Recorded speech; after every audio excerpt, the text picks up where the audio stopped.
All right, before you have somebody ask, I just want to mention to you guys that I was able, because it coincided with our day off, I went to the Hall of Fame ceremony on Saturday for Patrick Willis.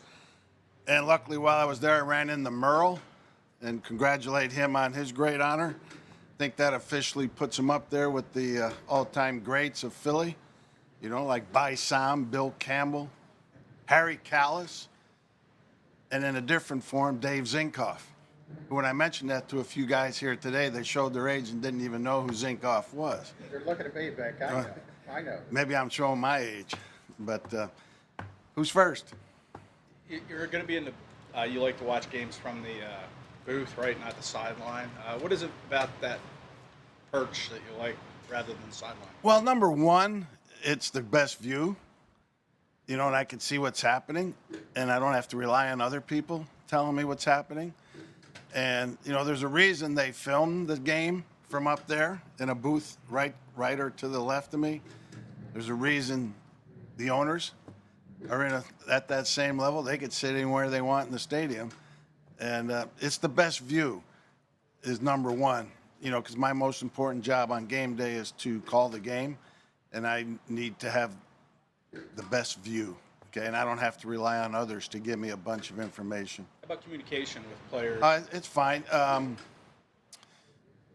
All the coaches, you know, all the position coaches will be down on the field, and any communication I have to make to the players will come through them, and I have confidence that that will be seamless. How much were you involved in the free agent signing of CJ? Well, I was involved in it, you know, to the degree that any of the ones, but obviously that's Howie's final decision, and that's the guy Howie wanted. So I assume you liked him. And why yeah. How do you think he'll be effective? I think he'll be good. I think he's had a good camp so far. The good thing about what he's been doing so far, and I even told him this, there's been a day or two where he really wasn't even noticeable, and that's a good thing just because he didn't have action come his way in the limited reps he had, whereas some guys can have some screw-ups even in those situations. And I think he's had a good camp up to this point. Is that a byproduct of your system, having probably a fair amount of too high safety shell? I wouldn't go that far because, you know, we're down. We play a lot of single safety too. What have you seen? A couple weeks into camp, what stands out to you about the corner and inside linebacker combinations? That it's a good competition going on. We have not come to any conclusions anywhere. We still have, you know, 3 preseason games and a lot of time, but the competition's been good. I see guys improving, and it's, you know, it's good, healthy competition. When Cooper does come back, is that a domino effect with the outside? Is that going to affect sort of that rotation, which has been mainly Rodgers, Ringo at this point? It could. We'll see where he's at. You know, when he comes back, it's not going to be, okay, he's back, it's like nothing ever happened to him. I'm sure the guys downstairs will have rep limitations on him, practice limitations, so it will be dependent upon where he's at and how he's doing. Vic, what have you seen out of Nakobe to this point? Good. I thought Nakobe had the first few days of practice, I thought he played really good. And, you know, took a step back a little bit in the stadium practice, but overall he's been doing really good. Vic, how has Trotter acclimated himself with the first team? Who's that? Trotter, how has he acclimated himself against the first team reps yesterday? I did fine. I mean, you know, when we're in practice, you know, whether it's first team or not, it's not kind of a declaration, you know what I'm saying? I mean, he's doing good. He's getting better. What's been your assessment of Jalen Hunt thus far? I think he started camp good. You know, he had a carryover from a pretty good offseason. And when the pads came on, you know, you could tell that, you know, playing for Cornell and Houston Baptist wasn't exactly the same as the NFL. And but he's grinding, and I expect him to continue to improve. How's the progression going with Bryce Huff being an every down player? It's getting better. He's working very hard at it. He's very prideful in it, and he's improving. Devin White said something in the spring about I Devin White said something in the spring about his understanding being that in order to be used as a blitzer in this defense, he has to prove that he can do it to you. What's your evaluation of the linebacker so far in that capacity? Of him? I guess all of them. Are you Yeah, we haven't had a lot of reps in it, but overall it's been good at times, not so good at other times. We need to win a high percentage of the battles when we go against a running back. And some guys have been good, some not so up to this point. You mentioned line rotation. Jordan Davis said jokingly, like, you'd have him out there all the time if you wanted to. Obviously, that conversation is you have with Sirianni and Howie too. In the past, were you preferring that in some way to make room on other spots of the roster and defense? Does it affect how many defensive linemen you end up carrying? Is that part of your thinking before? No. I mean, we have a minimal amount of D linemen that we need to have, and hopefully we'll have that. But no, you need, in the past here, they've counted guys like Sweat and Huff as D linemen, whereas they're more edge players, outside linebackers. The pure D linemen, D tackles, they'll, I don't want to speak, they'll need to be a minimum of 5 to 7 on the roster. Vic, you mentioned Patrick Willis. I know Willis and Bowman is a tough curve to be graded upon, but to what degree does your defense rely upon high-level production from the linebackers?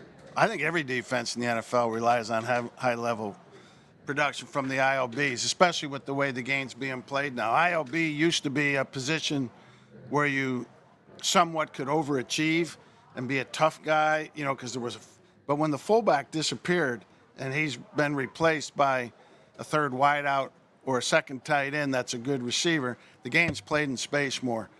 But yet they still run the ball a good deal. So the ILB position has become a more demanding position in this last decade or so. And it's hard not to play good defense without good ILB play. And these guys are working hard to get to that level. You saw you use a couple 4-down looks. I understand you're probably just going to throw a lot of stuff out there during camp, but is that playing to a strength? Not necessarily. It's more of a schematic thing. When you look at Milt Williams, like what does he add to that D tackle group with Jordan and Jalen? Yeah, I like Milt. Milt's a good player. He's solid, both versus the run and in pass rush. He's a guy that I've, from afar, have liked that the Eagles have had. In fact, I tried to get us to trade for him last year in Miami, but Howie wouldn't do it. But I like Milt. Milt's a pro. How about Moro Adomo, just to follow up on that? It looked like he was... Yeah, he's getting better. He's showing up. He's on the lighter side as D linemen go, D tackles, but he's athletic, plays extremely hard, very coachable, and he's had a good camp. You mentioned your analytics that you kept to yourself. Can you explain the proprietary nature of those kinds of things when coaches are learning from you? No. Zach Vaughn, a little bit. You mentioned inside. He's played outside in the past. Are you focused on him as just an inside linebacker now, or does he still have that versatility? He still has that versatility, and that's kind of what I was saying before, learning our team as we go through the rest of camp. We'll be able to use him in different ways because of his versatility. What have you seen from Nolan Smith in terms of his polish as a pass rusher? Yeah, he's been getting better. Obviously, speed is his calling card. He's light as comparison to NFL standards on the edge. So speed and athleticism has got to be where he makes up for that. And he's been doing a good job. Do you have a process to hone your play calling skills, especially with a lot of new personnel for you? Yeah, I'm really not following that question. Yeah, how do you hone your play calling skills knowing that you're going to have a bunch of new players to deploy? Yeah, I don't think it's play calling's part of it, but it's more so in my mind, if I'm hearing you right, of schematically what's the best thing to do with the group of guys we have. And then from that point, the play calling plays a major part in it. When you were evaluating Quinion as a prospect, did you have inside versatility in your head, or is that something that sort of surprised you? No, that wasn't part of the equation in that, because I do think when you drafted a corner per se in the first round, he needs to be a corner, and then if he can play inside, that's a bonus. And this is a bonus right now that he's been able to play inside. We still really like him as a corner, though, too. Vic Brandon Graham said that he wouldn't be surprised if you wanted to see the starters play on defense Friday night. What goes into that decision, and would you like to see that? Yeah, I think Nick is going to, at some point, tell you guys what the rotation may be, generally speaking. I do think he's talked about playing those guys. I don't think he's made a final decision. But I do think it's good that guys get to play some in the preseason. Even the best players I've been around, they want to play, and they don't want their first play of the year to be a regular season game. They want to get out there and feel it. As far as forcing turnovers, is there any indication in a practice setting that will show a team's, I guess, volume for that, or does it have to come via game situations? Both. Our quarterbacks, Jalen in particular, has been doing a good job of not putting the ball in harm's way to where we can get it. But it's something that we definitely do need to improve on. Thanks, Vic. Thanks, Vic.